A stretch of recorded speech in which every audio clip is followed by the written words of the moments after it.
kan memang takkan faham kalau tak direnungkan. Makan sirih berpinang tidak, pinang ada di kota Melaka. Makan sirih mengenyang tidak, tegah dek budi dengan bahasa. Jadi besarlah terima kasih saya kerana pihak di sini masih sudi mengundang saya. Jadi tajuk yang telah diamanahkan pada hari ini, dunia singgah akhirat tujuan. Macam itulah tajuk dia. Dunia ni singgah maksudnya tempat persinggahan. Jadi akhirat ni pula menjadi tujuan. Jadi maksud dunia, bumi dan segala yang terdapat di permukaannya serta alam tempat tinggal manusia. Selain daripada itu, dunia ini merujuk kepada ruang lingkup kehidupan manusia ataupun masyarakat. Keduanya, singgah maksudnya berhenti sebentar di sesuatu tempat semasa dalam perjalanan atau berhenti sebentar, sementara. Kemudian akhirat pula alam yang kekal abadi selepas kematian dan hari kiamat, tempat manusia diadili dan dibalas amalan mereka. Manakala tujuan, arah, matlamat dan hasil akhir yang ingin dicapai oleh seseorang atau kumpulan melalui sesuatu tindakan. Dunia ialah tempat persinggahan sementara untuk beramal dan mengumpul bekalan. Pernah Imam Al-Ghazali memberi gambaran bahawa dunia ni macam kita ni naik kapal. Naik kapal kemudian berhenti di satu pulau. Kapten kapal dah beritahu kita turun dekat sini sekejap sahaja. Jadi kumpulkanlah segala bekalan-bekalan yang ada sebab kejap nanti kita akan teruskan perjalanan. Dan hati-hati, di atas pulau ni, kat pulau ni ada godaan-godaan. Pertama, makanannya cantik-cantik, sedap-sedap, dan begitu juga orangnya, lelaki perempuannya cantik-cantik, manis-manis. Jadi jangan terpedaya dan jangan hilang tumpuan dalam mengumpul amal nak bawa dalam perjalanan. Jadi masa tu yang turun dekat atas pulau tu ada 3 golongan. Golongan yang pertama, golongan yang tak peduli pun apa yang ada kat pulau tu, dia kumpul aja. Dia kumpul je segala apa yang ada. Nah, sebab dia tahu kejap lagi tempat ni sementara je. Dia itulah orang yang paling beruntung sekali. Kemudian yang satu golongan lagi pula, dia masuk, dia turun dekat pulau tu, dia terpedaya, nampak cantik betul, makanannya sedap, semua je nak rasa, semua je nak cuba. Tiba-tiba dia teringat, tak lama lagi nak jalan ni. Macam mana ni? Kumpul, mana yang sempat? Dia masih bernasib baik. Tapi golongan yang ketiga, leka aja dengan dunia. Leka dengan kecantikan, leka dengan harta benda, leka dengan lelaki perempuan yang cantik. Dan akhirnya bila semboyan dah berbunyi menandakan kapal nak berlepas, barulah dia sedar dia tak ada apa-apa bekalan pun lagi yang dikumpulkannya. Jadilah dia manusia yang rugi. Macam tu jugalah manusia. Kategori yang pertama tadi, daripada kecil ke masjid. Daripada kecil dia pergi ke masjid, dia masuk sekolah agama, sekolah tahfiz, belajar agama, mengaji. Sampailah besar, hidupnya memang fikir akhirat aja. Itu golongan pertama. Golongan kedua, ramai dekat atas dunia ni, dia leka dengan dunia, tetapi paling tidak dia sedar bila umur dia dah umur 40-50 tahun, Allah, dunia ni sementara je. Masuk, datanglah dia ke masjid, mula dia mengumpul amal setidak-tidaknya. Tapi yang paling rugi sekali adalah orang bila dah berada di kamar kematian, dah nazak masa tu, baru dia sedarlah, kenapalah aku tak daripada dulu. Macam itulah. Jadi tepuk dada, tanyalah iman kita. Dunia bukan tempat tinggal, tapi dunia tempat meninggal. Macam tu je. Dunia bukan tempat tinggal, tapi dunia tempat meninggal. Macam kita naik kereta, kita naik bas ekspres kan, Seremban Kelantan, terlelap-lelap tak sampai-sampai lagi. Tak, sebelum ada LPT dulu lah. Dulu tak ada LPT, ya Allah, lamanya nak sampai Kelantan ni, ya Allah. Kalau rombongan ke Kelantan tu malam gerak, pagi esok baru sampai kan. Dah lah bawa rombongan ni pergi, yang pergi tua-tua, kencing minum teh, tak bila sampai tak tahu kan. Kan kalau kita tengok kan, Berhenti dekat R&R, hentian rehat dan rawat, dia katakan. Belum pernah. Kita nampak cantik betul R&R. Memang betul. Sekarang R&R yang dekat highway kebanyakan yang cantik-cantik. Highway LPT tu pun cantik hentian dia. Tapi belum pernah lagi orang kata, aku ingat nak buat rumah sini lah. Belum pernah, walau cantik macam mana pun. Orang tahu berhenti dekat situ, melepaskan hajat dia. Minum, makan, buang air. Lepas tu jalan lah. Ada orang tu berhenti pun takut. Berapa banyak orang turun naik salah bas, kan? Dia duduk tempat sama kosong, rupa-rupanya salah bas. Apa salah turun Kuala Terengganu pula ni? Pun salah pula punya. Contoh. Jadi makna kata macam itulah dunia kita. Itu sebabnya kalau kita tengok, akhirat ini jugalah yang menjadi destinasi kekal abadi, yang mana menjadi tempat pembalasan segala amal. Kalau kita tengok di dalam surah Al-Baqarah ayat yang ke-28, Allah Ta'ala tanya, bagaimana kalian tergamak kufur, ingkar, sedangkan dahulunya kalian mati. Mati yang pertama maksudnya belum lahir, kemudian kamu dilahirkan, kemudian dimatikan semula dan dihidupkan untuk disempurnakan balasan bagi kalian. Nampak? Maknanya kita ni macam mana kita boleh kufur, ingkar, sedangkan apa juga yang kita buat semuanya akan dibalas. Buat baik akan dibalas, buat jahat pun akan dibalas. Dalam surah Ali Imran ayat 185, Allah bagi tahu apa? Setiap yang bernyawa pasti akan mati. Pada hari kiamat jualah akan disempurnakan balasan bagi kalian. Barang siapa dapat mengelak daripada neraka dan masuk dalam syurga adalah orang yang sangat beruntung. Dan ingatlah ayat ujung tu.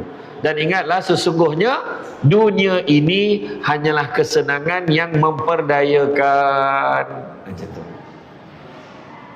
Sampai dekat masjid ni paling istimewa penceramah dapat rumah tamu. Special. Kan, penginapan dia. Kalau kita pergi ke satu masjid di Al-Usta, Masjid Al-Bukhari tak silap saya, dia ada hotel macam tu juga. Cantiknya bilik ni, tapi dia sementara je. Cantik macam mana pun, besok tetap kena keluar, check out. Nampak? Hotel ni cantik, bayar belagak aje. Oh, ini bilik saya. Bilik saya? Berani dia kata ni bilik saya, dengan tahap besok kena pulang balik kunci ni. Kan? Ada satu soalan tanya. Kan? Saya forum dulu pernah lagi. Ada satu ustazah tu tanya. Dia tanya, jam tu jam siapa? Dia kata. Jam tu jam siapa? Kita pakai jam ni. Dia tanya, jam siapa? Kalau kita jawab apa? Jam saya lah. Ya ke jam awak? Ya. Saya tanya, tangan tu siapa punya? Dia tanya pula tangan tu siapa punya. Jadi diri kita pun bukan kita punya. Macam mana barang tu kita boleh mengaku kita punya? Soalan dia. Kalau kita fikir mendalam lah kan. Macam itulah. Macam itulah juga. Ya? Macam itulah kehidupan kita ni. Dunia ini hanyalah kesenangan yang memperdayakan. Buat rumah cantik-cantik, lawa-lawa.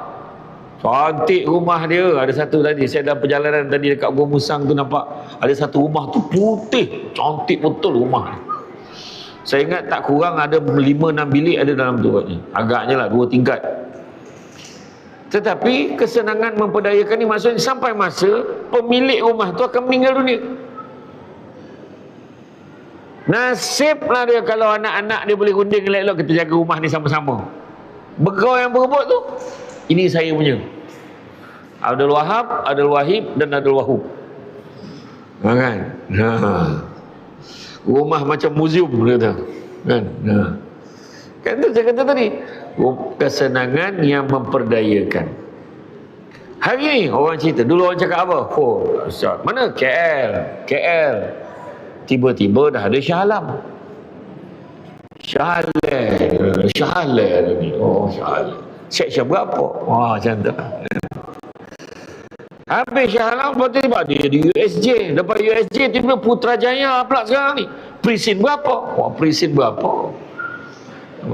Ada lagi tak? Ada yang baru lagi. Southville, Ensdale. Ada lagi baru. Maknanya yang baru dulu, kesenangan yang memperdayakan. Beli kereta baru, ambil gambar ni. upload dalam Facebook. Pegang kunci besar. Kan? Berapa lama letak gambar dia dekat frame tu, kejap dah keluar dah, tak ada kereta baru lagi. Beli telefon baru, sampai rumah buka TV, dah ada model baru lagi daripada yang kita beli tu. Kesenangan yang memperdayakan. Kahwin cantik betul pengantin, buka makeup habis. Suami bukan main lagi, touch up tebal, rambut tegak tu. Kan, kesenangan memperdayakan. 10 tahun buruk dah, Allahu Akbar, kenapalah mukanya macam tu. Masa tu mulalah cakap yang penting kecantikan dalam hati. Itu semua nak sedapkan hati je. Kan, tenang cerita apa? Kesenangan yang memperdayakan. Sampai masanya tengok penyanyi-penyanyi tu suaranya sedap betul suara dia. Orang beli, kita beli kaset. Dulu kaset beli sampai pusing pakai pen ni nak rewind ni.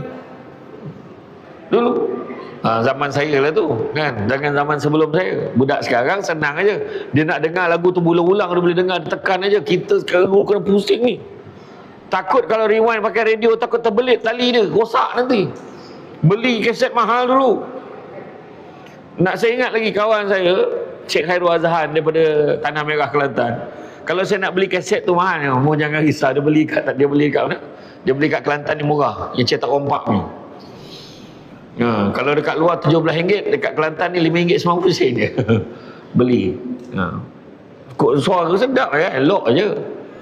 Kan? Sedap betul suara dia. Lepas tu dah ada orang baru lagi, ada penyanyi baru lagi. Sekarang dia masuk pertandingan Gegar Vaganza. Yang muda-muda yang suara sedap dulu masuk Gegar Vaganza, berapa ramai minta nyawa nak nyanyi lagu sendiri pun tak nyanyi, jangan kalau ke lagu orang.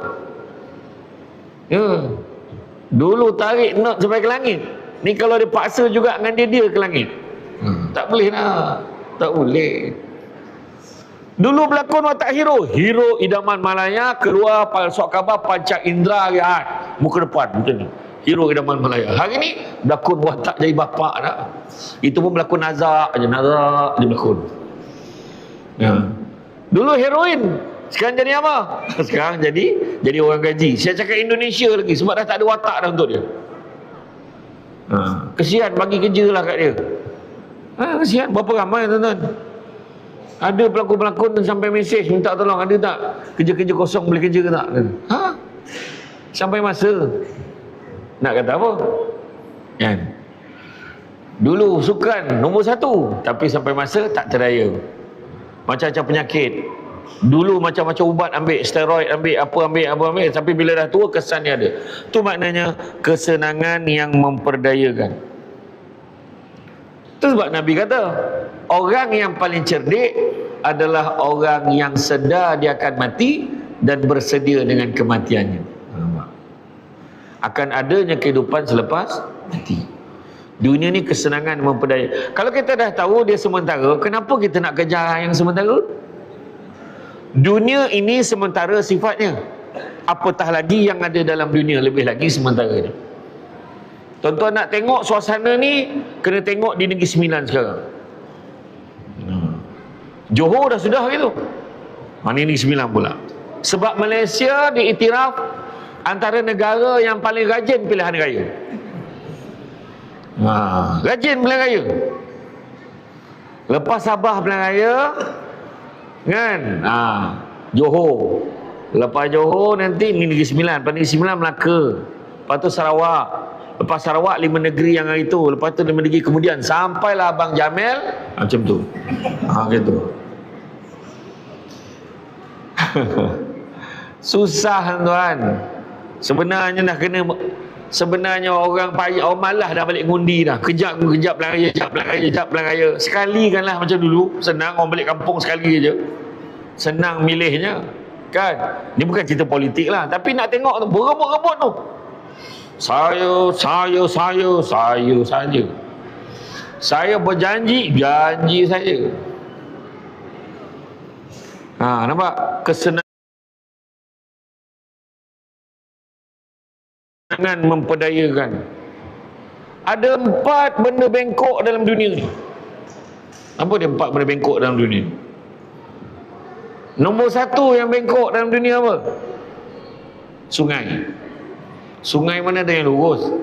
Yang lurus tu parit. Yang kedua, yang bengkok apa? Akar kayu.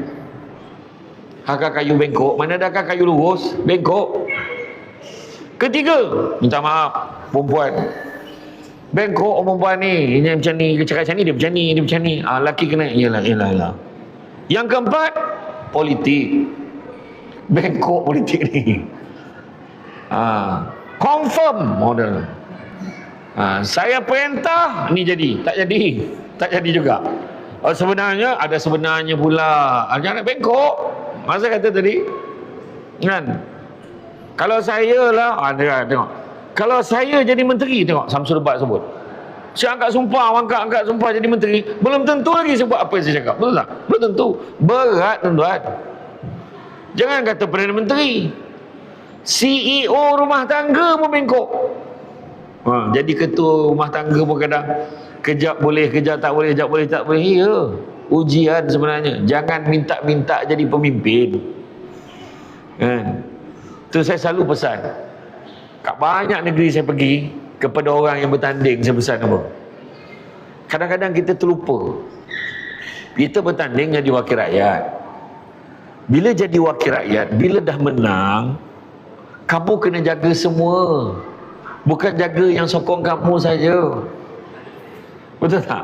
Malu dengan budak darjah 2 yang pilih ketua kelas tu. Budak darjah 2 yang ketua kelas tu, dia kena jaga semua. Ini, minta maaf, saya tak boleh tolong. Kampung tu itu dikalahkan saya. Pula macam tu pula.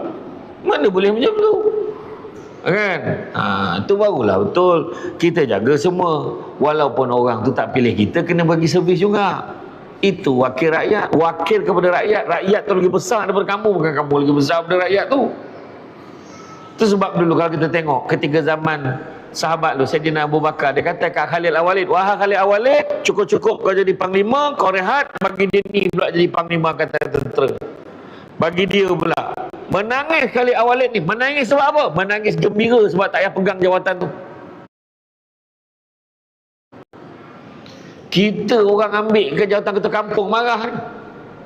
Berani dia ambil jawatan aku. Wah, ajar betul. La ilaha illallah. Jawatan aku, sedar tak sedar? Dia boleh sebut jawatan tu dia punya. Macam mana tu? Elok-elok lah kan. Sebenarnya boleh buat peraturan dah kat Malaysia ni. Jangan lebih 2 penggal jadi wakil rakyat ni. Dah tua dah. Batuk lagi banyak dia bercakap. Nak lagi. Boleh lagi ni. Boleh apa? Sudah lah tu. Bagilah yang muda pula. Kan? Iya.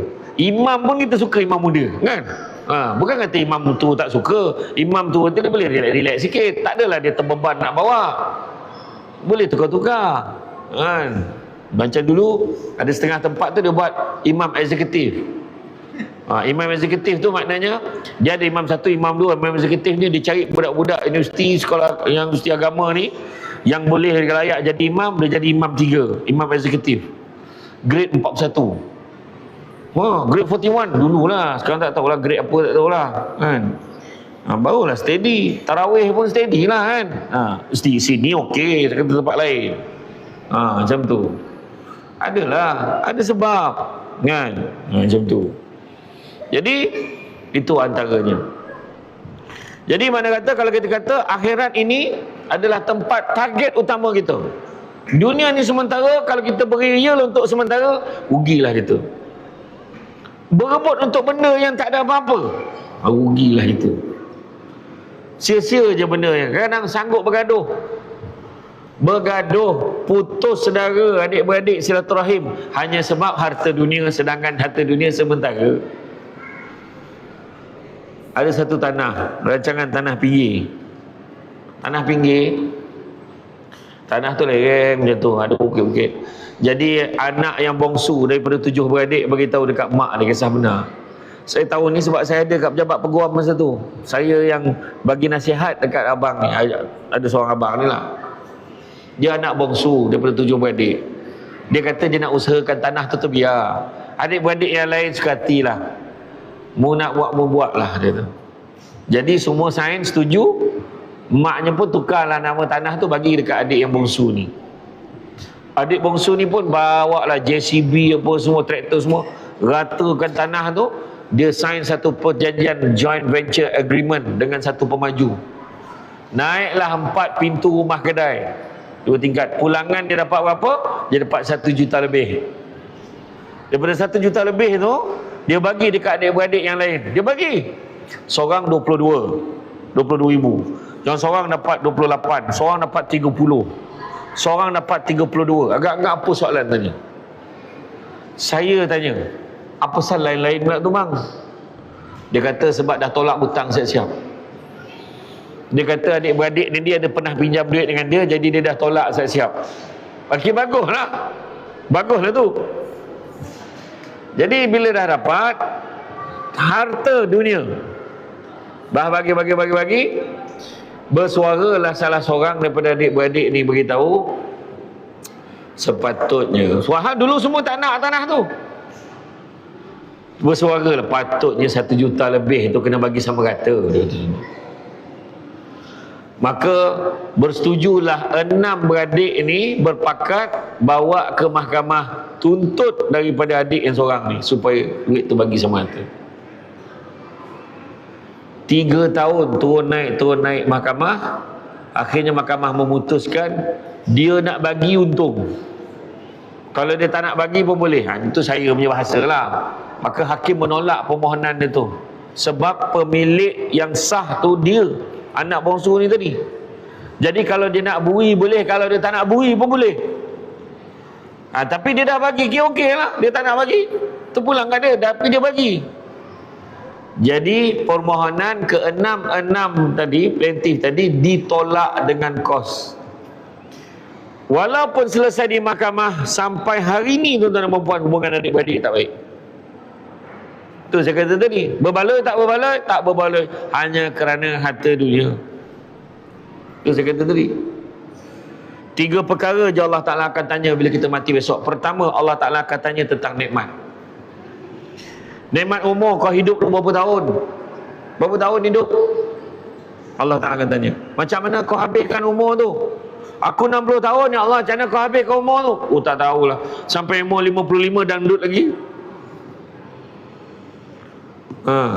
Macam-macam lah kan? Yang kedua, Allah Ta'ala akan tanya nikmat muda. Masa muda dulu buat apa? Tanya. Masa muda sihat, kuat, buat tak apa yang patut buat? Ketiga, Allah Ta'ala akan tanya nikmat ilmu. Ilmu dapat tu amal ke tidak, sebar ke tidak kat orang. Dan yang keempat, Allah Ta'ala akan tanya tentang nikmat harta. Daripada mana kita dapat harta, ke mana kita belanjakan pun Allah Ta'ala akan tanya. Orang kita kadang-kadang bila tanya, kau ni duit kau lebih baik kau bawa pergi umrah. Ada orang cakap, duit kau ni baik kau pergi haji. Tapi ayat orang kita kadang-kadang, suka hati aku lah duit aku, kau sibuk kenapa?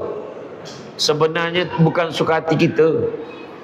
Kalau suka hati kita, Allah Ta'ala tak tanya. Allah Ta'ala akan tanya, kenapa? Daripada mana? Kenapa dia habiskan duit itu?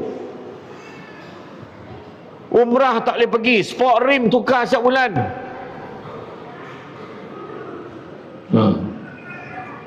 Umrah tak boleh pergi, tapi gelang bertukar, jajak tukar ni. Sedekah tak? Tak juga kan? Dia kata orang tu semua menipu je. Orang yang berdiri minta sumbangan ni semua tipu dia. Tipu pula kata. Ujian. Itu pertama, nikmat. Kedua, Allah Ta'ala akan tanya tentang amanah. Daripada sebesar-besar amanah sampai sekecil-kecil amanah, Allah Ta'ala akan tanya. Macam saya kata tadi, termasuklah jawatan ketua rumah tangga, Allah Ta'ala akan tanya. Jadi isteri, Allah Ta'ala akan tanya.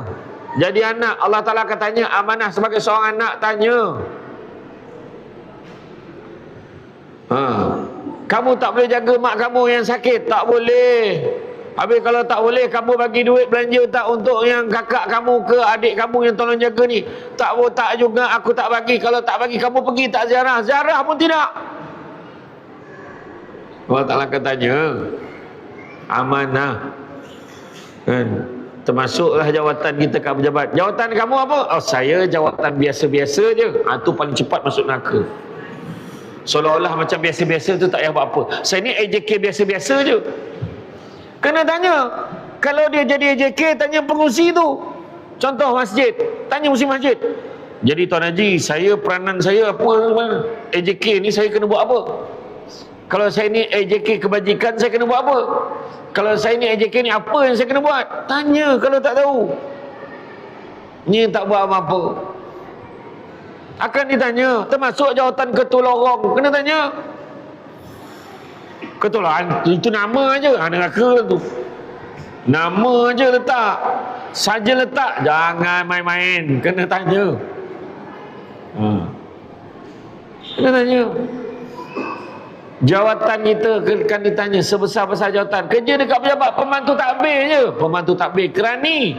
Tapi buat kerja tak? Minum daripada pagi sampai ke petang, minum aja.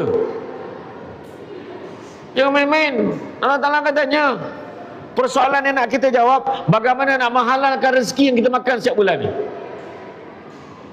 Gaji dapat sama.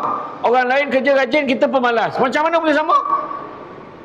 Persoalan nak ditanya, bagaimana nak menghalalkan rezeki yang masuk dalam akaun kita tu setiap bulan. Macam mana nak halalkan dia? Kerjalah betul-betul. Dan yang ketiga, Allah Ta'ala akan tanya tentang, tadi pertama nikmat, yang kedua amanah, ketiga Allah Ta'ala akan tanya tentang silaturahim. Apa yang Nabi beritahu? Nabi beritahu tidak ada dosa yang lebih berhak Allah segerakan seksanya di atas dunia dan simpan seksanya di akhirat, iaitu dosa menerhaka kepada kedua ibu bapa dan juga dosa memutuskan silaturahim. Jadi janganlah, kalau contoh pilihan raya, pergi ngundi pangkah, balik masjid, Allahu Akbar, dah diam. Tadi ramai orang mengundi, ramai, alhamdulillah lah, sudah. Oh, itulah harapnya dapatlah dia berbakti, dapatlah dia bekerja elok-elok. Sudahlah. Ini pergi datang masjid dah bergaduh. Apa perasaan kau dah kalah ni? Kan aku cek pasal tu. Kawan tu dah lama. Bendera pun tak turun lagi. Tu saya kata. Yang pergi disungkupnya rumahnya tu dengan bendera besar-besar tu kenapa? Kan? Tak payahlah beria sangat. Nabi ajar kita selagi mana di Islam, selagi mana di amal Islam, baik. Lain mana tu Nabi tak ajar. Kau jangan baik dengan dia, dia ni geng ketua kampung lama, Nabi tak ajar. Jangan baik dengan dia ni geng belah sana, dia geng belah. Selagi mana di Islam, kita baik. Itu je. Dah mengundi pangkah, pergi semayang macam biasa, tegur macam biasa, dah silaturahim. Itu je. Ya. Sekarang ni lagi pening tuan-tuan, dah macam-macam parti kata. Ya? Tak tahulah tuan-tuan. Besok parti lagi banyak daripada orang yang mengundi. Tak tahu. Pening malah tuan-tuan. Sekarang ni yang jadi susah sekarang ni sebab zaman media sosial. Semua ada aja maklumat-maklumat. Ya. Apa Nabi kata? Nabi kata fitnah ni paling teruk besok Nabi kata berpunca daripada pisang sesikat. Ibarat pisang sesikat. Apa pisang sesikat? Nabi kata macam pisang sesikat. Apa maksud pisang sesikat? Ni jari ni menaip ni. Apa dia tak tulis dekat handphone tu? Oh, tak sangka sungguh Syamsul Debat, kalau tak bayar 5,000 dia tak datang. Tengok ayat dia. Iya, saya pun tak tahu bayar berapa malam ni, bukan tahu. Contohlah. Iya, tadi masuk tadi sebelum ceramah dah dapat buah, itu dah tolak berapa dah tu. Dapat bilik hospital. Jangan main, hospitality masjid ni paling power sekali. Siapa yang tak datang ceramah kat sini rugilah. Sini rugi gila betul. Hotel pun tak serupa itu. Betul lah, tu sebab saya seronok datang sini. Terima kasihlah banyak-banyak. Kan? Itu pun tolak daripada bayaran ceramah. Saya kata. Tu saya kata tadi, kadang ada orang dia tulis macam tu lah. Wahai Syamsul Debat, mana pernah macam tu? Tapi memang ada ceramah macam tu. Ada. Saya tak sebut nama lah. 5,000 tak boleh kurang. Saya cakap macam tu. Siap beritahu lagi hotel mana. Hotel mesti ni. Kalau kat KL lah, bayar 5,000, tak boleh kurang. Hotel mesti hotel, sekurang-kurangnya hotel ni. Kalau pergi Sabah Sarawak, satu ceramah 7,000. Saya sebut ni. Ada, jangan main-main. Saya tuan, alhamdulillah okey je. Air kosong pun saya okey. Masalah.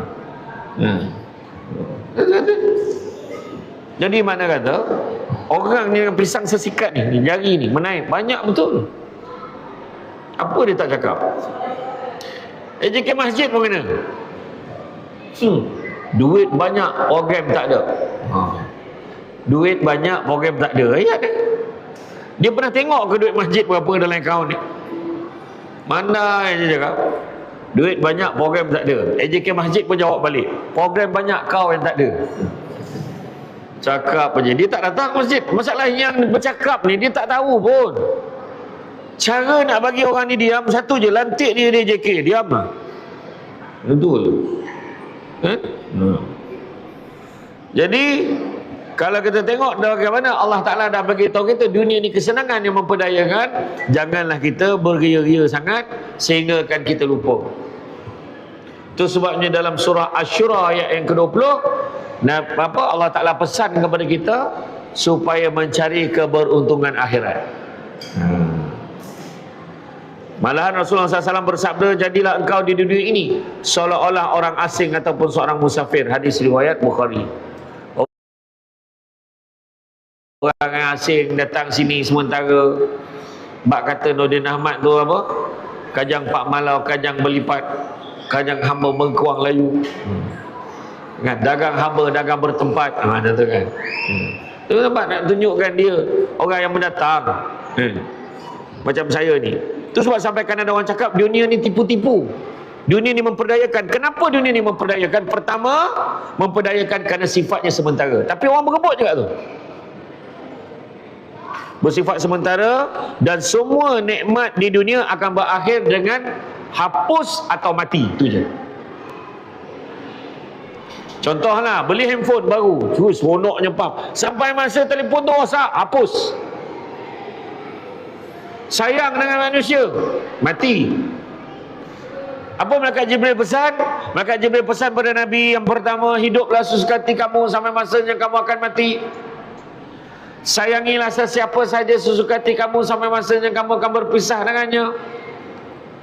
Dan yang ketiganya, perbuatlah sesuka hati kamu sampai masanya kamu akan dibalas atas setiap apa yang kamu lakukan. Begitu juga kenapa tipu-tipu, kenapa memperdayakan? Kerana keindahan yang ada tidak kekal. Harta tak kekal, pangkat tak kekal. Dulu dia nombor satu dalam pejabat tu, nombor satu dalam pejabat. Jangan main-main nombor satu tu. Tiba-tiba dekat hujung tiang masjid sana macam ni. Kenapa tu? Pencet. Sampai masa pencet, saya bukan cakap orang, saya cakap saya. Saya dulu pernah pegang jawatan pengarah undang-undang dan penguasaan. I'm a legal advisor previously, bak ketua Kelantan. Sekarang dah ada kad pesara. Tunjuk dekat hotel dapat diskaun 10%. Sementara, bukan selama-lama pegang jawatan. Dulu lah, kalau orang sebut Perdana Menteri, orang terbayang dengan muka Dr. Mahathir. Punya lamanya dia jadi Perdana Menteri dulu. Tak ada siapa sangka tiba-tiba Pak Lah jadi Perdana Menteri. Lah, Pak Lah tiba-tiba je. Lepas tu Pak Lah, Datuk Seri Najib pula. Lepas tu naik pula. Ya, naik balik semula lah Dr. Mahathir balik. Lepas tu siapa? Muhyiddin Yassin. Lepas tu Ismail Sabri. Bertukar-tukar. Sampailah pula Anwar Ibrahim sekarang. Maknanya sampai masa akan habis. Takkan selama-lamanya memegang jawatan. Nampak tak? Siapa sangka? Ketua kampung pun tukar-tukar. Ada tu lagi pula, baru pakai baju korporat tu, tiba-tiba dah berubah pula. Alah, baru pakai. Tukar 2 tahun. Nak cakap apa? Begitu juga melalaikan manusia. Itu sebab dia kata dunia ni memperdayakan, melalaikan. Sibuk kerja dunia boleh menyebabkan terlupa dia, terlalai daripada solat, terlalai daripada zikir, terlalai daripada ibadah. Dulu elok datang masjid, lepas tu isteri dia meninggal, lagi kerap datang masjid. Kahwin baru langsung tak datang masjid. Pula habis kesenangan memperdayakan. Bini muda pula, dia umur 60, dapat isteri 25, tak datang masjid. Saya jemaah di rumah aja. Macam tu lah. Tu cakap tadi, ujian. Betul juga populariti, macam ya juga. Oi, payah kan populariti. Jadi penceramah apa macam jadi artis kan ni. Pelik pula tengok. Kadang nak makan pun kena cari kedai. Saya nak makan pun cari kedai yang tak ramai orang. Masalah yang tak ramai orang tu tak sedap. Pening kepala. Pergi kedai kahwin tu sebab saya kalau pergi kedai kahwin saya kena datang awal betul atau lewat betul datang. Sebab kalau saya datang waktu tengah ramai orang, kesian orang tak nak ambil gambar dengan pengantin. Serbat kata.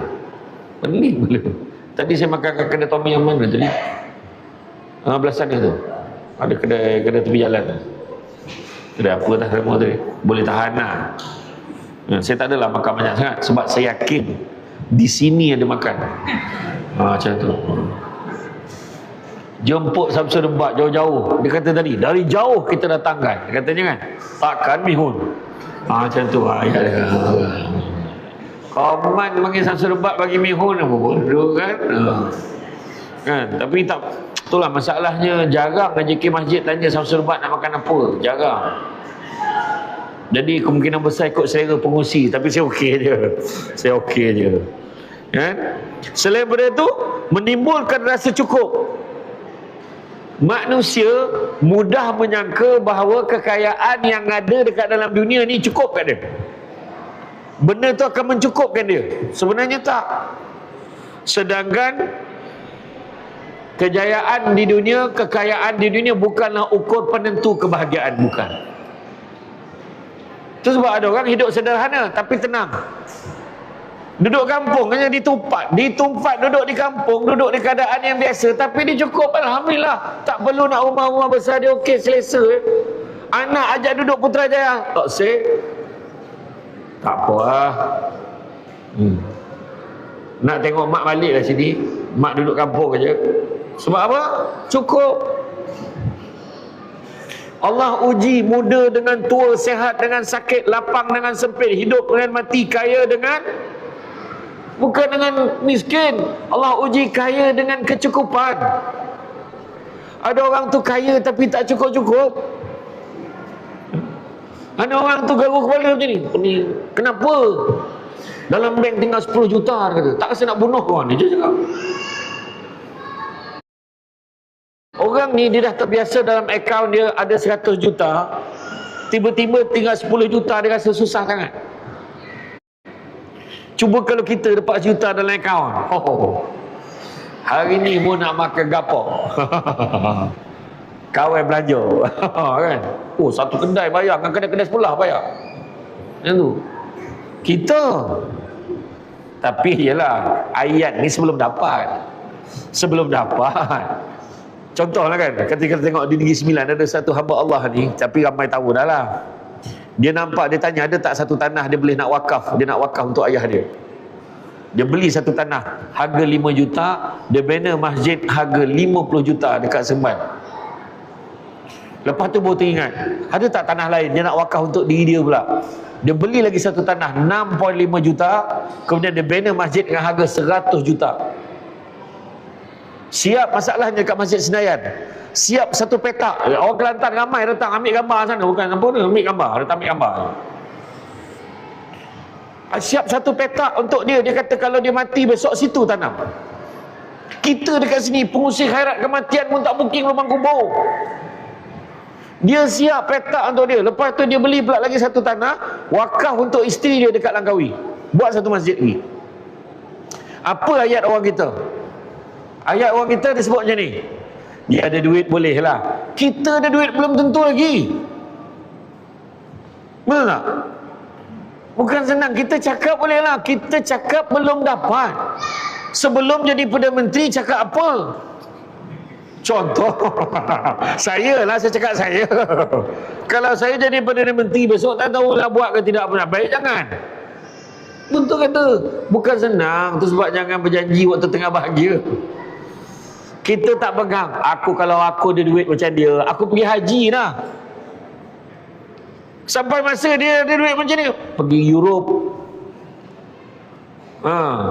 Pergi mana ni? Pergi London, pergi UK, pergi ni, pergi bercuti. Tak pergi haji ke? Nantilah. Tahun-tahun depan lah pula. Sebab apa? Belum tentu lagi. Tu bab kata tadi. Hati-hati. Kan? Berjanji macam-macam. Jangan main-main. Tu sebabnya dia menimbulkan rasa cukup. Kemudian begitu juga, kenapa dunia ni kesenangan memperdayakan ujian daripada Allah. Kadang-kadang ada orang dia boleh tahan dengan ujian susah tapi tak boleh tahan dengan ujian senang. Ada juga. Waktu dia susah dia datang masjid, waktu susah dia boleh ni, dia boleh. Waktu susah dia lagi banyak sedekah daripada waktu dia senang. Bila dah senang, nampak orang bawa karung, alah dah mula dah. Alah, waktu ni lah kau nak minta duit. Aduh. Lepas tu yang seorang tu buat lah rubber. Kain plekat tak ada poket. Tak payah nak rubber-rubber. Memang dah tak ada. Kata dah tak ada. Sekarang ni semua QR. QR. Macam tu lah keadaan kak. Tu saya kata tadi. Mana kata kadang-kadang. Itulah dia. Bila dah diuji dengan senang. Dulu tak ada kereta. Ada motor buruk. Hujan-hujan lebat sampai masjid. Dah ada kereta mahal. Tak sampai masjid. Di tempat lain. Tu saya kata tadi, ujian. Kan? Belum ada isteri, lain. Dah ada isteri, lain. Anak seorang lain. Anak 5 orang lain. Di Kelantan ni anak ramai-ramai. Jarang anak sikit-sikit. Rajin ni. Assalamualaikum, salam. Beranak ni. Asal bagi salam, nyaut, beranak lah. Tak apa, elok anak ramai ni, meriah. Yang pergi disimpan-simpan suka-suka, kenapa? Anak ni semua ada rezeki dia. Dan dunia bukan untuk ditinggalkan. Sebab Islam bukan menyuruh umat meninggalkan dunia, tapi mengajar kita dunia ni kita buat apa? Cari rezeki yang halal. Bekerja dengan amanah dan ihsan. Bekerja. Gunakan harta untuk di jalan Allah. Wa may yuhajir fi sabilillah yajid fil ardh muraghaman katsira wa sa'ah. Surah Nisa ayat 100. Barang siapa yang berhijrah di jalan Allah, di jalan Allah fi sabilillah yajid fil ardh, dia akan mendapati bumi Allah ni tempat hijrah yang luas dan rezeki yang banyak. Jangan kita risau.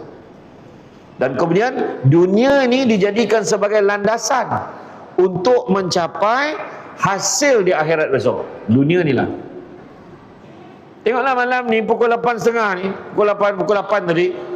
Berapa ramai yang kat rumah tengok drama lagi. Tadi pukul 7.30 tadi tengok drama. Drama Luka di Hujung Setia dah habis. Yang Adi Putra itu dah habis. Ni dah drama lain pula. Leka tengok drama. Bukan semua orang datang masjid. Tapi kita atas dunia datang masjid. Kita nampak rugi, tak rugi apa pun. Belum pernah orang datang masjid hati susah. Aduh, berapa lama nak duduk kat masjid. Tak ada. Yang paling tenang hati dia orang yang daripada tadi dia menunduk tak tegak-tegak. Itu paling tenang sekali. Itu dia kalau orang tu tengok ceramah saya, dia tengok muka saya daripada mula sampai habis, itu biasa. Tapi yang luar biasa, dia sambil tengok, kejap dia pejam mata. Dia tengok, dia pejam mata. Makna sambil dia dengar, dia zikir. Tapi yang paling hebat, sepanjang ceramah saya, dia zikir. Itu paling hebat. Zikir aja, tu saya kata tadi. Tenang hati. Malahan orang yang datang semayang dekat masjid, kan? Siapa yang datang maghrib, Contohlah, contoh. Siapa yang datang ada pandangan kata kalau kita duduk dekat tempat kita solat tadi, kita tak berganjak, kita duduk tempat kita solat, sampailah waktu solat satu lagi, waktu kita duduk tu kita dapat pahala seolah-olah kita masih lagi bersolat. Itu sebab ada orang yang tak berganjak. Rupa-rupanya dua solat yang paling susah sekali tapi besar ganjarannya. Subuh dan juga apa? Subuh dan juga isyak. Itu solat paling susah sekali. Kalau maghrib dia balik, nanti jumpa lagi isyak, ada harapan tak jumpa. Tu dia. Tu sebab dia tunggu. Yang tunggu ni ada harapan. Dia sembahyang isyak sekali, kan? Contohlah. Dan begitu juga bekerja dengan amanah dan ihsan ni maknanya bekerja dengan amanah, jaga amanah daripada sebesar-besar amanah sampai sekecil-kecil amanah. Nabi pesan la imana liman la amanata lahu wala dina liman la ahdalahu. Tak beriman orang tak menjaga amanahnya, dan tak beragama orang tak melaksanakan janjinya. Jaga amanah baik-baik, sebesar-besar amanah sampai sekecil-kecil amanah. Ingat kisah Husam bin Nuh. Dia ada seorang hamba nama dia Mubarak. Dia pesan, wahai Mubarak, kau tolong jaga ladang buah aku ni selama 3 bulan. Aku nak pergi berdagang. Baik tuan. Lepas 3 bulan dia balik, dia tanya Mubarak. Mubarak ni Arab Badui. Wahai Mubarak, kau tolong petik 3 biji buah paling manis bagi ke aku nak rasa. Mubarak pun petik buah pertama, buah kedua, buah ketiga. Buah pertama masam, buah kedua pahit, buah ketiga tawar. Apa cerita kau ni Mubarak? Kata Husam bin Nuh. 3 bulan aku bagi kau jaga ladang buah ni, kau tak tahu ke mana masam mana manis?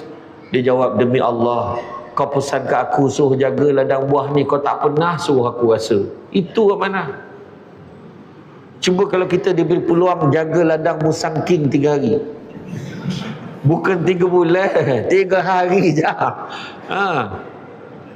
Jatuh berdepek, terkeluar isi kuning. Macam ni apa ni? Panggil kawan-kawan ni, panggil saing makan. Ini tu masalah kita. Bukan cakap orang ni, termasuk yang bercakap ni. Ya, nak cakap macam mana? Bukan senang amanah. Tu saya selalu bawa kisah Tuan Guru ni Aziz Nikmat, Allahyarham arwah tu Tuan Guru. Dia ada satu kisah dia sampaikan tu, sampai dekat pasar ada orang datang jumpa, dia minta sign skim pinjaman skim pinjaman buku teks. Tuan Guru tanya, ni peribadi ke rasmi? Dia tanya. Ambo rasa rasmi, ambo rasa peribadi Tuan Guru, dia tu. Jadi Tuan Guru pakai, dia kata ambo pakai pen ni, dia pakai pen Renault tu yang 60 sen. Renault. Sebab kalau urusan rasmi baru dia pakai pen dawat basah yang kerajaan negeri bagi kat dia. Bayang nak sign tu fikir. Orang kita dekat pejabat, pen rasmi tu tulis barang nak beli apa balik kan. Isteri pesan beli bawang besar, bawang tu pun pakai pen rasmi tu. Contohlah kan. Betul. Bukan senang. Guna mesin photostat pejabat. Nak photostat IC surat beranak-anak tu tujuan sekolah pribadi. Guna kertas tu tulis untuk benda-benda yang tak ada kena-mengena dengan pejabat pribadi. Tuhan tanya tak? Tuhan tanya. Tu saya kata tadi, bukan senang. Bukan senang tuan-tuan kan. Itulah dia amanah. Allah Ta'ala akan tanya kat kita nanti. Kemudian begitu juga kalau kita tengok atas dunia ni juga, macam mana caranya kita ni adalah dengan cara kita menggunakan harta kita untuk tujuan akhirat. Sedekah, zakat, wakaf. Sedekah ni itulah yang saya kata tadi. Sedekah biasa sedekah, zakat. Tapi wakaf ni kesedaran orang kita ni kurang lagi. Meninggal ahli keluarga yang disibuk badal haji.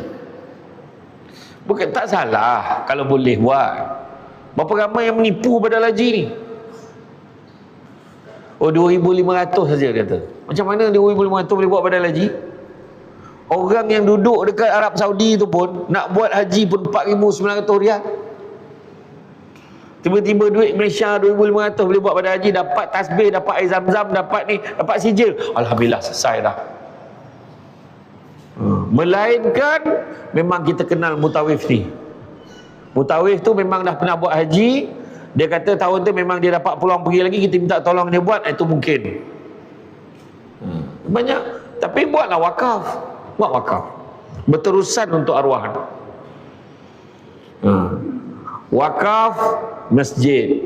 Wakaf apa ni, macam institut profesional Baitul Mal dekat KL tu semua duit wakaf tu. Wakaf dialisis, ada satu masjid buat pusat dialisis. Masjid buat. Macam-macam wakaf dia buat. Kan? Wakaf ni terhenti. Duit yang kita bagi tu dia tak boleh gunakan untuk tujuan lain, mesti tujuan wakaf tu. Tu sebabnya kalau kita tengok ada orang-orang yang anak murid debat saya di USIM, Universiti Sains Islam Malaysia, dia dah buat kajian. Lebih 90% orang yang meninggal sebab sakit kanser. Cuba tengok kalau ada ahli keluarga kita meninggal sebab kanser, dia mesti akan meninggal, lebih 90% akan meninggal pada hari atau bulan yang baik. Betul ke tak? Cuba cek. Isnin, Khamis, Jumaat atau Rejab, Syaban, Ramadan. Betul ke tak? Cuba cek. Kebanyakan orang yang kanser ni, dia boleh tahu badannya, rasa tak lama dah ni, soalan bocor. Dia keluarkan duit dia siap-siap 50,000 balance yang ada dalam bank tu, ni 20,000 mak dengan ayah pergi umrah, 10,000 bagi dekat Along. Along kata tu dia nak pakai, dia nak berniaga. Lagi 10,000 lagi ni bagi dekat rumah apa tu dia nak buat apa, rumah anak yatim. Lepas tu lagi 10,000 ni pecahkan 1,000 bagi dekat wakaf ni, wakaf ni, wakaf ni, wakaf ni, wakaf ni. Lagi 500 top up telefon dia. Kenapa top up telefon?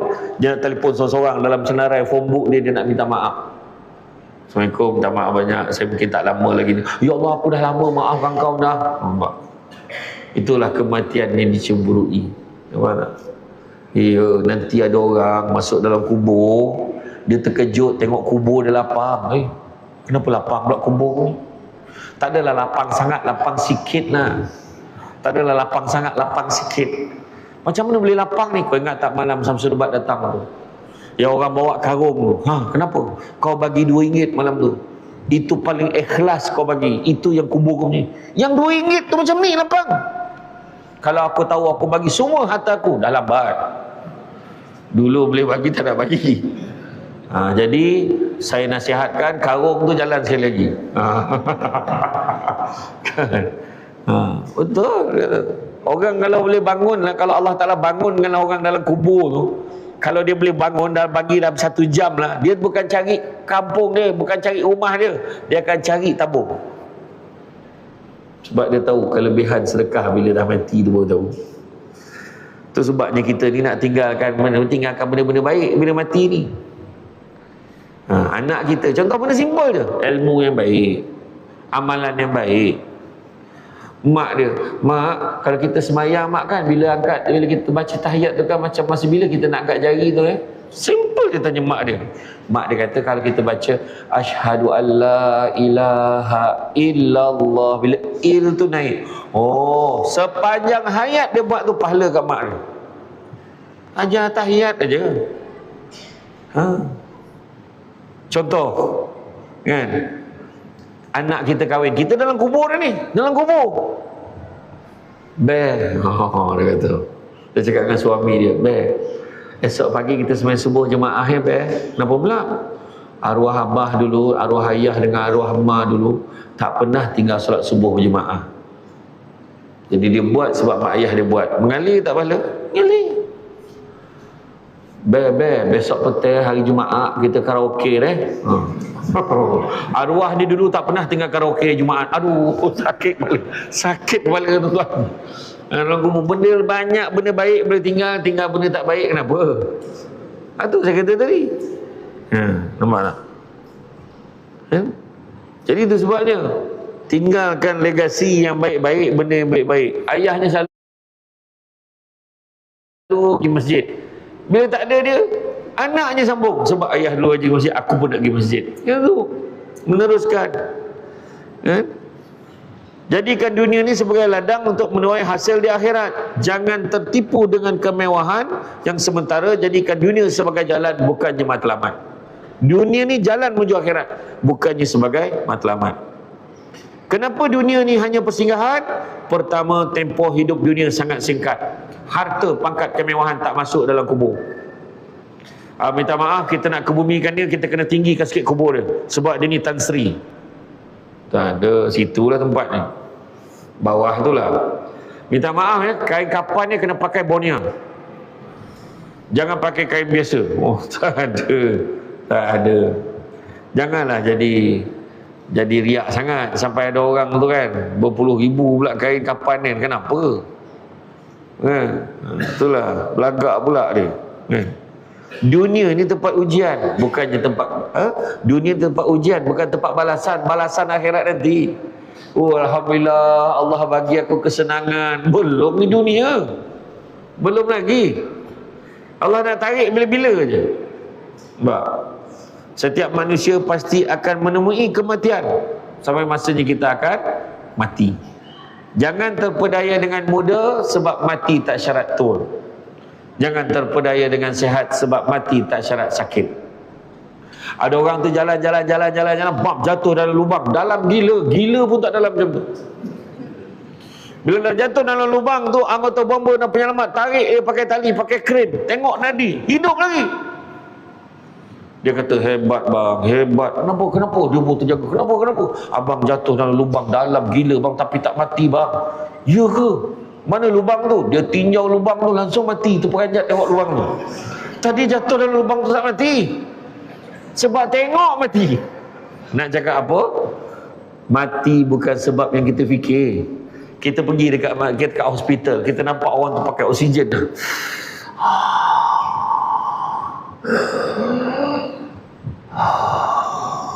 Kita yang lalu ni, aku rasa tak besok lusa ni. Confirm mati ni. Sekali yang bercakap tu tak pandang kiri kanan, keluar hospital kena langgang dengan teksi dia mati. Yang pakai oksigen tadi keluar baca Yasin kat dia. Anda kata apa? Macam mana kita tak tahu. Nampak gagah, Zah 65 tahun, pap kahwin muda, bini 30 tahun. Hui, untung demo. Alah, biasa je. Malam pertama bini berbuka satu butang, mati. Terperanjat, jantung tak tahan. Nak kata bini menganu, saya berbuka butang satu, mati dia kata. Macam tu. Kata apa? Ni contoh. Saya bukannya tak apa, kalau dah jodoh macam mana faham. Ini pun dah jantung dia tak tahan. Jumpa jantung dah pakai bateri. Bateri tu dah patut tukar, dia tak tukar-tukar. Aduh, geli pula hati aku bercerita. Ya, kan macam mana? Tu kata. Mana kita tahu? Dekat Singapura tu ada seorang budak 22 tahun. Baru balik kerja, mak ayah dia kata, mari kita makan sama. Sekejap nak rehat sekejap. Dia masuk dalam bilik, tak keluar-keluar. Pergi tengok, ada kesan muntah. Tengok nadi dah tak ada, dah mati. Sekejap je. Ada kesan muntah sikit kat tepi bantal dia. 22 tahun budak tu. Dia kata apa? Ada seorang budak ni, saya ingat saya camah dekat masjid dekat Wangsa Maju. Mak ayah dia tersalah. Dia ingat camah lepas isyak. Dia datang waktu isyak tu dah habis camah dah. Dia jumpa saya. Dia kata, ya Allah, dapat saya jumpa dengan seserbat anak saya. Dapat saya jumpa dengan seserbat anak saya. Saya sampaikan hajat anak saya nak jumpa. Oh ya ke? Anaknya mana? Anaknya dah meninggal dunia. Anak je nak jumpa saya. Jadi anak dia meninggal baru 2 minggu masa tu. Saya tanya berapa umur dia? 13 tahun. Macam mana dia meninggal? Dalam tidur. Dia kata tiap-tiap malam tak pernah miss tengok video Samsul Debat. Tapi bukan itu sebab dia mati. Sebelum orang cakap, baik aku cakap dulu. Mu nak mati, mu tengoklah video Samsul Debat. Bukan macam tu. Tak, kebetulan dia mungkin tengok video-video lah. Dia tengok video. Tengok budak tu 13 tahun. Allah sayang kat dia. 13 tahun. Tak banyak dosa. Tak ada dosa budak tu. Tak balik pun lagi budak tu. Dia kata tadi kan, budak baik. Itu sebab kata, begitu juga dunia ni tempat ujian, bukan yang tempat balasan yang saya cerita tadi. Mana ujian akan datang macam-macam. Itulah nak tengok macam mana tahap kita ni nak masuk syurga, masuk neraka. Macam mana cara kita menghadapi ujian. Bak kata orang, cantik dipandang bulan mengambang torang diawan. Kalau dah hidup namanya orang, takkan lari daripada ujian dan dugaan. Tentu ada. Tentu ada ujian. Mana boleh tak ada ujian hidup? Mesti ada. Anak macam ni, isteri macam ni, suami macam ni, itu biasa. Saya ni kalau tengok aduan suami isteri ni banyak betul. Pening pula. Yang pelik-pelik aja kan. Ada satu isteri tu suruh suami dia lafaz taklid. Lafaz taklid sekarang. Kalau tak, aku hilang dengan anak-anak aku. Apa salahnya? Bergaduh kan benda besar pun. Puncanya apa? Puncanya tak pegang tangan dalam kereta. La ilaha illallah, aku kata kenapalah, sebab tu je. Tak pegang tangan dalam kereta, suruh lelaki lafaz taklid. Dia siap tulis. Habis pala. Allah, kenapa dia orang beratur lagi? Ya Allah, pahala aku dah habis ya Allah. Allah bagi tahu, disebabkan pahala kau dah habis, dosa orang tu pula kau ambil. Maksud kata tadi, atas dunia ni tuan-tuan, janganlah buat-buat perangai. Ini bukan pasal kau orang, dia termasuk jaga akhlak. Elok anak bila dikandang dengan budi senonoh. Elok akhlak nama terpandang, sepanjang zaman menjadi contoh. Kalau mencari pokok berbuah, pucuk elok bek dahan berdaun. Kalau nak jadi insan bertuah, duduknya beradab, tagak bersantun. Maknanya akhlaknya baik, tutur kata pun sopan. Datang tempat orang, ikutlah hadap tempat orang tu. Macam dah diaturkan, Samsul Debat datang sini kena masuk bilik imam dulu. Masuk bilik imam dulu. Dah tuan rumah kata macam tu, dah dipanggil baru ke depan. Jangan suka, tak ada saya nak terus ceramah tu, terus duduk macam ni. Oh tak boleh macam tu, tak kena. Orang tak jemput masuk, jangan kita masuk. Macam tu lah. Datang biar nampak muka, balik biar nampak belakang. Macam tu lah. Sentiasa bertaubat dan bermuhasabah. Itu juga tanda orang yang menjadikan akhirat sebagai tujuan. Apakah bahaya kalau terlalu cintakan dunia? Pertama, lalai daripada ingat Allah. Kedua, tamak dan mementingkan diri sendiri, menghalalkan cara demi harta dan kuasa. Cuba tengok tu yang berlaku hari ni. Fitnah macam-macam, burukkan orang macam-macam. Tak takut pun, tak takut. Sebab demi untuk mencapai harta dan kuasa. Tipu tanda tangan mak dia sebab nak pindahkan harta pada nama dia. Tipu duit orang. Sekarang ni orang tipu macam-macam. Umrah pun tipu orang. Tiket pergi je beli, tiket balik tak beli. Orang ajar betul. Aduh. Itu satu. Sekarang ni ada satu lagi, tipu package. Janji hotel ni, sampai sana hotel lain. Dia senang je nak tahu. Kalau dekat KLIA tu sedih je bunyi dia. Kepada semua tetamu-tetamu Allah di Rahman, jangan hilang fokus ya. Kita pergi umrah ni nak beribadah. Kalau ada apa-apa perubahan tu, anggaplah itu sebagai satu ujian. Tu tandanya hotel kau bertukar. Ada satu tu pula tipu terus. Tawah kat KLIA. Kita ni siap azan ni, Allahu Akbar kan. Habislah tu, wah, beratur. Dia pun masuk lah, dah habis imam baca doa, dia azan. Masuk dalam kereta, lambat, salam kat Rasulullah. Ya, insya-Allah, insya-Allah. Dia pergi ke airport Kota Baru. Malam tu dia semayang sebelah kita. Hey, bukan mau pergi umrah kau? Balik hari je.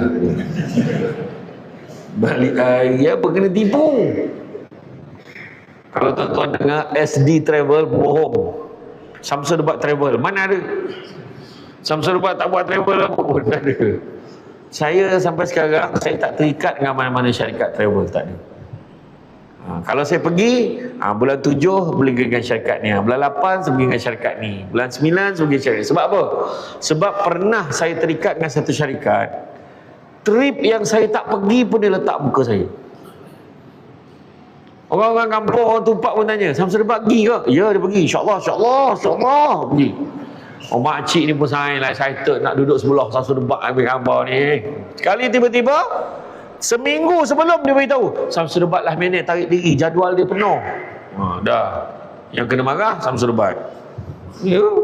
Sekarang ni macam tu, dia buat cara dia. Itu sebab saya pergi dengan syarikat yang berbeza-beza setiap kali saya pergi. Macam dia tak ada cakap apa-apa dia tu. Sama. Sudah ni 13 tu burn. Daripada Kuching dah beli booking tiket semua, dah siap dah hotel transit dah beli dah booking hotel semua. Yang seorang tu daripada Madinah nanti nak terus pergi conference dekat Dubai pun burn, kena tipu. Duit ambil banyak sekarang. Tu sebab kalau tuan-tuan dan perempuan nak pergi umrah, pergi haji yang package tu kan, tengok dekat laman web Kementerian Pelancongan, dia ada senarai pengendali umrah dengan haji ni yang berdaftar bawah Kementerian Pelancongan. Yang tak ada dalam tu jangan tuan-tuan, hati-hatilah ya. Itu dia. Dan begitu juga sentiasa bertaubat dan bermuhasabah ya. Jadi kalau orang yang terlalu cintakan dunia, dia akan tinggalkan ibadah kerana mengajar dunia, hati jadi keras dan suka menerima nasihat. Dan pengajarannya pada hari ini, ingatlah bahawa dunia hanyalah tempat persinggahan, bukan destinasi terakhir. Gunakanlah nikmat Allah yang Allah bagi ini untuk mencapai redha Allah Subhanahu Wa Taala.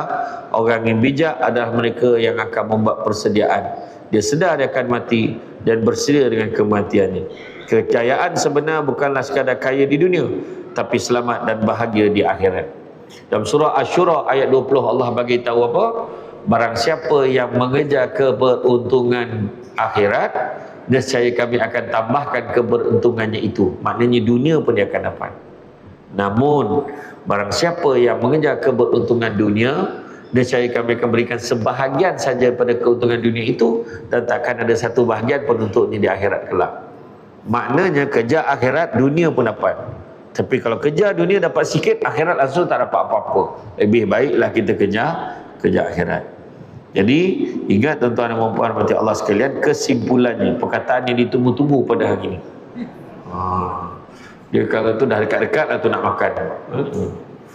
Jadi jangan kita terlalu mencintai dunia hingga kita lupakan akhirat, tetapi gunakanlah masa, harta dan tenaga kita di dunia ini untuk mencapai keberuntungan akhirat tersebut. Kematian bukan pengakhiran, tapi adalah permulaan kepada kehidupan yang kekal abadi.